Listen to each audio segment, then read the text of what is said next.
my last video, I talked about how an undergraduate student can graduate and get into a good postgraduate program. And in this video, I will explain what is a good postgraduate program here in Brazil. Well, in Brazil, the board that is responsible for evaluation and classification of stricto sensu programs, that's the postgraduate programs, is the CAPS. Now, when I mention stricto sensu, in Brazil, there is also what we call lato sensu. Okay, these are Latin terms. Stricto simply means something restricted, okay, something specific when we are talking about the postgraduate programs. When you study in order to become a researcher or a lecturer, that is stricto sensu, okay? Most of the courses under stricto sensu are directed towards, lecturing and research. So lato sensu, on the other hand, forms people that go into professions, directly. In Brazil, what is really said about lato sensu courses is that you would hear them saying postgraduação, that's post-graduation, or specialization, especialização. They hardly say masters or doctorate when they are studying the lato sensu courses, okay, or programs. But if it's stricto sensu, you would hear them mentioning, yeah, I'm doing my master's, doctorate at this university or whatever. CAPS is Coordenação de Aperfeiçoamento de Pessoal de Nível Superior, right? Just taking a keyword, aperfeiçoamento, it means making better, or let's say improvement. So its main objective is to standardize, to improve the postgraduate programs here in Brazil. There are several functions of this board specifically, and I have put 6 of them here. The first function of CAPS include stricto sensu postgraduate evaluation and classification. The second function of CAPS is access and dissemination of scientific production. Now, CAPS gives you access to a large database. Okay, for instance, Web of Science. Through CAPS, you access that. The third function that I have brought in this video is the investment and high-level training of researchers within and outside Brazil. Now, when you come to Brazil and you happen to maybe get a scholarship, I have mentioned in one of my videos, it's either the CNPq or the CAPS. CAPS invests heavily on researchers. Fourth function of CAPS is the promotion of scientific collaboration at the international level. Well, there are so many partnerships that CAPS makes with many countries around the world in order to foster the development and progress of science here in Brazil. And recently, we've seen, the reformulation of pec-g. Now we have what we call the gcub. CAPS is there, also participating.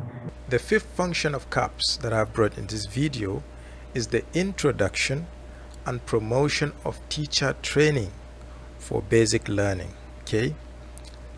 Both for distance and the traditional way of learning.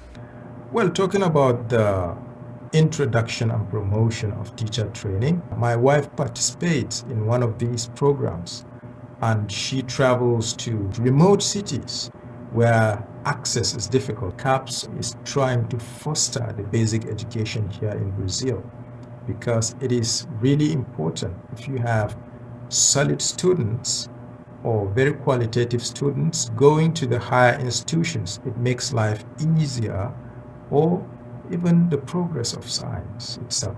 All right, the 6th point is just a compliment, but all the same, it's obvious and important.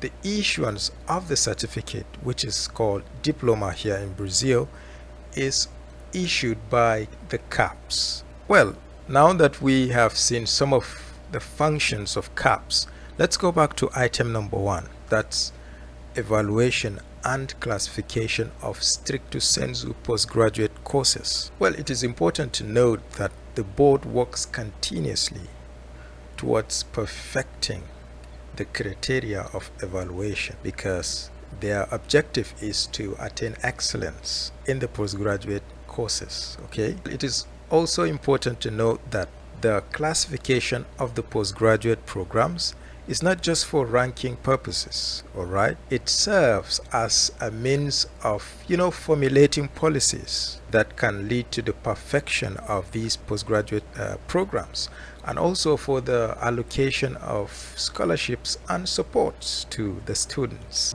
Now, one big question is, what criteria does CAPS use to evaluate the postgraduate programs?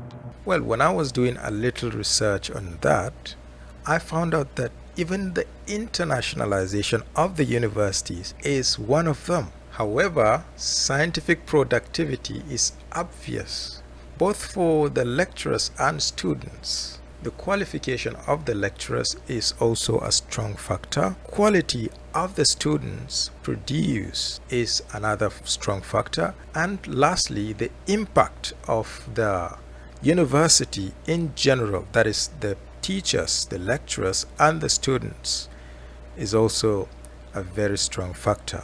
Now let's talk about the evaluation. When CAPS has considered all its criteria of evaluation, it distributes the postgraduate programs into categories. We have scores of 1, that's the minimum score, and we have a maximum of 7.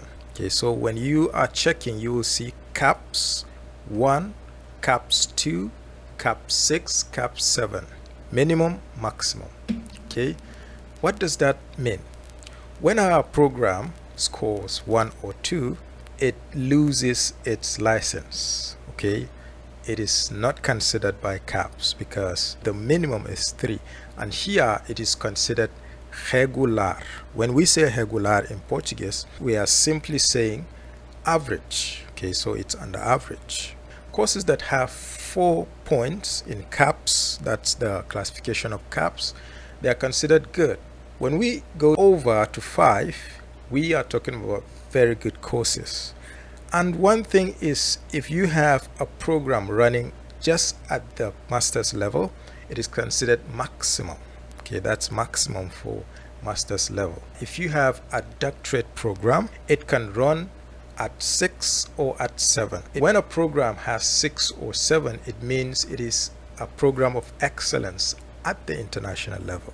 So if you want to study in one of these qualitative programs, you can invest in scientific productivity, publishing of articles, participating in research groups, and other to enrich your curriculum. That is it for today, and see you in the next video.